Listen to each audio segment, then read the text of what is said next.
আসসালামু আলাইকুম। সম্মানিত দর্শক, আপনাদের সাথে যুক্ত হয়েছি কুমিল্লা শাসনগাছা বাচ্চা মিয়া বাজার থেকে। আপনাদেরকে বাজারের দৃশ্যটা একটু দেখানোর চেষ্টা করছি যে বাজারঘাট কিন্তু স্বাভাবিক আছে এবং প্রচুর মানুষজন কিন্তু স্বাভাবিকভাবেই ঘাট বাজার করছে। আপনাদের কাছে হয়তো বা মনে হতে পারে যে এই কুমিল্লার মধ্যে হাট বাজার স্বাভাবিক আছে কিনা। যেটা অস্বাভাবিকতা যেটা তৈরি হয়েছে সেটা হচ্ছে কুমিল্লার যেসব উপজেলাগুলোতে বা যেসব থানাগুলোতে বন্যায় প্লাবিত হয়ে গেছে। কিন্তু এটা কিন্তু শাসনগাছা আমি যে বাজারটা দেখাচ্ছি এটা হচ্ছে কুমিল্লা আদর্শ সদর উপজেলা, অর্থাৎ একদম কুমিল্লা শহরের পাশেই বলা চলে। তো এই বাজার কিন্তু স্বাভাবিক আছে, এই বাজারে কিন্তু কোনো সমস্যা নেই। নিশ্চয়ই আপনারা একদম ফুটেজগুলো দেখতে পাচ্ছেন।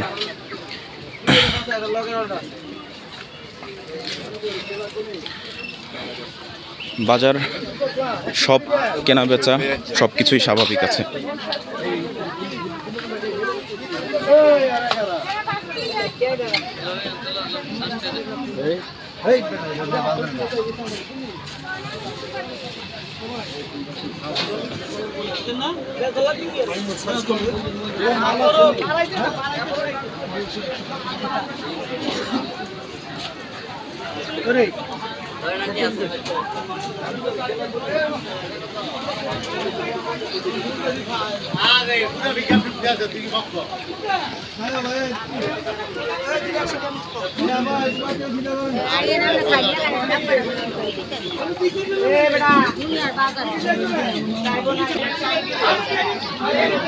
নিশ্চয়ই দেখতে পাচ্ছেন বাজারের সব কিছুই কিন্তু স্বাভাবিক আছে, আলহামদুলিল্লাহ।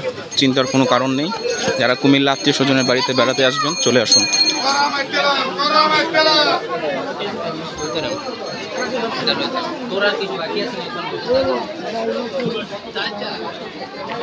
অবশ্যই আপনাদের অবগতির জন্য আবারও জানিয়ে রাখছি, এটা কিন্তু কুমিল্লা আদর্শ সদর উপজেলার উত্তর দুর্গাপুর ইউনিয়নের শাসনগাছা গ্রামে বা রেসকোর্স গ্রামের বাচ্চা মিয়া বাজার। এখানে আসলে পানির যেই সমস্যা সেটা কিন্তু সেভাবে নেই। নিশ্চয়ই আপনারা দেখতে পাচ্ছেন একদম সাধারণ কাঁচা বাজার থেকে শুরু করে মাছ বাজার সব কিছুই কিন্তু স্বাভাবিক আছে এবং লোকজন কিন্তু কেনাকাটা করছেন।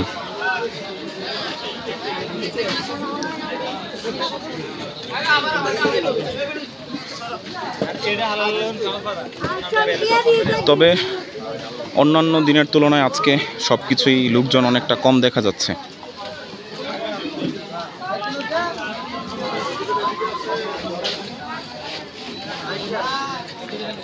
অন্যান্য সময় মাছ বাজারটি মাছে পরিপূর্ণ থাকে, আজকে কিন্তু তুলনামূলক অনেক কম বাজার, নিশ্চয়ই অনেক কম মাছ বা অন্যান্য লোকজন অনেক কম দেখা যাচ্ছে। তো দর্শকবৃন্দ, ভিডিওটি অবশ্যই শেয়ার করে দিবেন, শেয়ার করে মানুষকে জানাতে ভুলবেন না। এই পর্যন্তই থাকলো। আসসালামু আলাইকুম।